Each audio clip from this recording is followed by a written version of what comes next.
So, Doc, long-winded way of saying who's going to be this year's Juan Soto. Yeah, so this isn't going to be a popular answer, but I think it's going to be Aaron Judge. And I looked, I guess multiple people agree with me. That's my pick too. Oh, wow. We So all I picked guess Aaron Judge? you guys can piggyback off of anything that I miss. I think we're going to see a big decrease in batting average. And looking at Soto's, his career 292, 282, 351, 313, dropped this year to 242, way below career average. The MLB average this season was actually 243. So Juan Soto a little bit below that. Aaron Judge has been 284, 287, 272, 257, 287, and I believe hit 316 this year. So I think we're going to see a drop in batting average. He's played in 70% of games in 3 out of 6 seasons.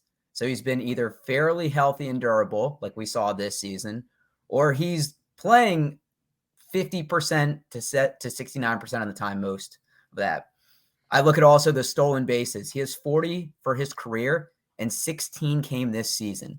So 40% of his career stolen bases came this year.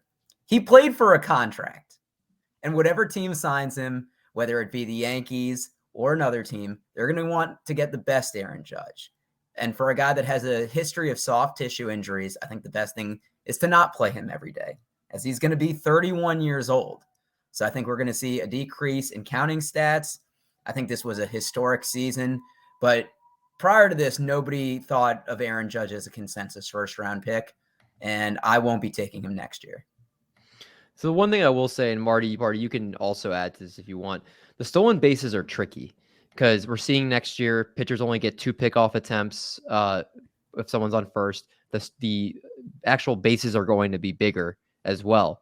And we've seen the minor league stolen bases go up tremendously when they've instituted it this year. You also have a pitch clock that's going to be implemented as well.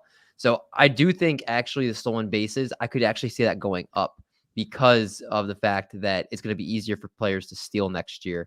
And there's going to be probably more 20 stolen base guys than we've seen in a long time. So that part I necessarily don't agree with, but I do agree with the other stuff that you said. It's hard to, coming off a 62 home run season, to even come close to that. And people are going to be drafting him probably as a top 5 pick. I'm sure he doesn't go below 5, expecting him to hit 50 bombs and steal probably close to 20 bases. So the one thing in regards to the stolen bases, he had 19 attempts this year. He was 16 of 19. Prior to that, he had 50 or 36 attempts for his career.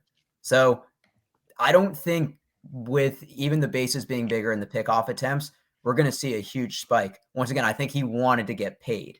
And you can't tell me at 31 years old, he's suddenly going to get super aggressive on the base pass. I think this is his ceiling for stolen bases. You can run at 31. Who says that's too old to run? I guess John Birdie, but that's it. Marty Party, go ahead. Yeah, the only thing I'll add to, because he was mine as well, Judge. Did you talk about the fact that he may not be in New York? Like who knows where he's going to land? Yeah. You know, I mean, let's say he goes to a way less hitter-friendly ballpark. Maybe I see him wanting to be a winner, so probably not landing somewhere where he's not going to, at least have a good cast around him. But who knows? Maybe he takes the whatever $400 million and just goes somewhere and he just kind of hangs out.